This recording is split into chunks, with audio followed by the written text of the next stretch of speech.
बहुत ही अच्छी खबर है कि 2026 के पहले तिमाही में भारत का तेजस MK2 पहली उड़ान भरेगा। लेकिन यहाँ पर आपको बता दें कि भारत के 5वीं पीढ़ी के एमका फाइटर जेट को लेकर एक ऐसा सवाल उठा जिसका जवाब हर किसी को चाहिए। सबसे पहला सवाल तो एमका के इंजन को लेकर है, जो कि लगभग फ्रांस के साथ में फाइनल हो चुका है।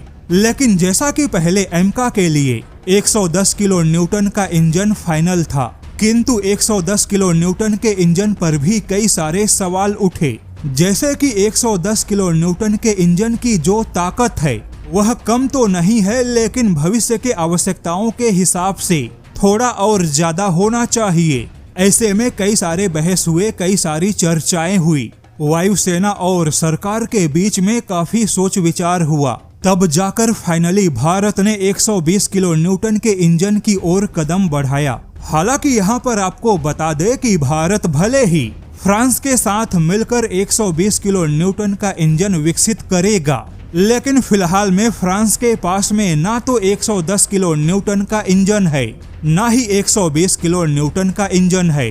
हालांकि फ्रांस के पास में इंजन की भरोसेमंद तकनीक है और एक लंबा अनुभव है। ऐसे में भारत के पैसों का जो निवेश होगा, उन पैसों से भारत और फ्रांस मिलकर एक नया इंजन विकसित करेंगे। लेकिन इसके बावजूद एक बड़ा सवाल उठा कि भले ही 120 किलो न्यूटन का इंजन विकसित हो, लेकिन चीन के पास में तो WS-15 नाम का 180 किलो न्यूटन का इंजन मौजूद है, जो कि चीन के J-20 फाइटर जेट में लगा भी है। तो ऐसे में आखिर भारत का 120 किलो न्यूटन का इंजन चीन के 180 किलो न्यूटन के इंजन के सामने क्या पर्याप्त होगा? और अब फ्रांस ने इसी बात का बहुत ही खुला और स्पष्ट जवाब दिया। सबसे पहले तो चीन का जो 180 किलो न्यूटन का इंजन है वह बिल्कुल भी डॉग फाइट के लिए नहीं बना। चीन का फोकस केवल लॉन्ग रेंज के मिसाइलों पर है, यानी कि लंबी दूरी से ही मार करो और पीछे हट जाओ। यही चीन के J-20 का मुख्य सिद्धांत है। J-20 एक हाई थ्रस्ट और BVR सेंट्रिक जेट है, जबकि भारत के एमका का 120 किलो न्यूटन का जो इंजन होगा वह डॉग फाइट के लिए बेजोड़ है। लेकिन एमका में भी उन सारी मिसाइलों को लगाना संभव है जो कि लॉन्ग रेंज में रहकर भी दुश्मन को निशाना बना सकता है। वहीं किसी भी इंजन की ताकत केवल किलो न्यूटन से तय नहीं होती। सफरान के मुताबिक 120 किलो न्यूटन का जो इंजन होगा वह लोअर थर्मल फुटप्रिंट आधारित होगा, जिससे कि हीट कम होगी और स्टील्थ क्षमता को नुकसान नहीं होगा। इंजन काफी हाई एफिशिएंसी कोर होगा, जिससे कि ईंधन की खपत कम होगी।